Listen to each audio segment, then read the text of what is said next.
ខំលៀងបាំងអារម្មណ៍ឈឺចាប់វាបានបណ្ដាលឲ្យបេះដូងក្រមគ្រាស្នេហាលួចលាក់មួយនីងកប់ជ្រៅក្នុងបេះដូងអូនពេលវេលាដែលមុខតារម្មណ៍ត្រូវជាប់គាំងអូនលៀងបាំងការឈឺចាប់ក្រោមស្នាមញញឹមคล้ายคล้ายបរោដែលធ្លាប់ថ្នាក់ថ្នមពេលនេះប្រែក្លាយជាអ្នកដតីគ្រប់ដង្ហើមចេញចូលវាធ្ងន់ជាផ្ទាំងសិលាបងរៀនអូនឲ្យចេះស្រឡាញ់តែបងរៀនឲ្យចេះបំភ្លេចទុកឲ្យអូនរងគ្រោះនីតិដែលគ្មានសិលាទូខំប្រឹងយ៉ាងណាក៏ស្នេហាយ៉ាយើងមិនអាចខូចបែកបេះដូងបងឲ្យឈប់ដើរចេញពីអូនយើងគ្មានសិទ្ធិទៅទាមទារព្រោះជាស្នេហាដែលគ្មានឈ្មោះមានតែភាពទទេស្អាតដែលកំដរអូនរាល់រាត្រីចុងក្រោយនៅសល់តែការចងចាំស្នេហាលួចលាក់មួយនេះរលាយคล้ายគ្មានផ្សាយយើងនៅតែបែកគ្នាទោះបីជាចិត្តនៅតែស្រឡាញ់បងជានាងដើរចេញទុកឲ្យអូនខូចចិត្តម្នាក់ឯងពេលវេលានៅតែដើរទៅមុខយើងមិនអាចខាត់បានស្រមោលបងរសាត់បាត់ដូចផ្សែងបារីក្នុងខ្យល់ត្រជាក់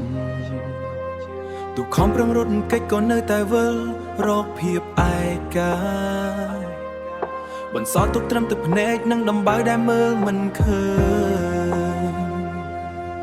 ទូខំប្រឹងយ៉ាងណាក៏ស្នេហាយ៉ាយើងមិនអាចខូចបែកបេះដូងបងឲ្យឈប់ដើរចេញពីអូនយើងគ្មានសិទ្ធិទៅទាមទារព្រោះជាស្នេហាដែលគ្មានឈ្មោះមានតែភាពទទេស្អាតដែលកំដរអូនរាល់រាត្រីចុងក្រោយនៅសល់តែការចងចាំ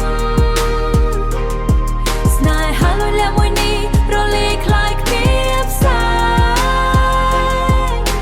យើងនៅតែបែកគ្នាទោះបីជាចិត្តនៅតែស្រឡាញ់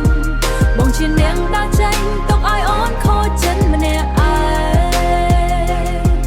រាល់ការសន្យាពេលនេះคล้ายជាផ្សែងពេលវេលាបានលុបរូបបងចេញពីកែវភ្នែកអូនគ្មានការទាមទារគ្មានពាក្យលាដែលឮសំឡេងមានត្រឹមភាពស្ងាត់ជ្រងងំដែលបញ្ជាក់ថាយើងបែកគ្នា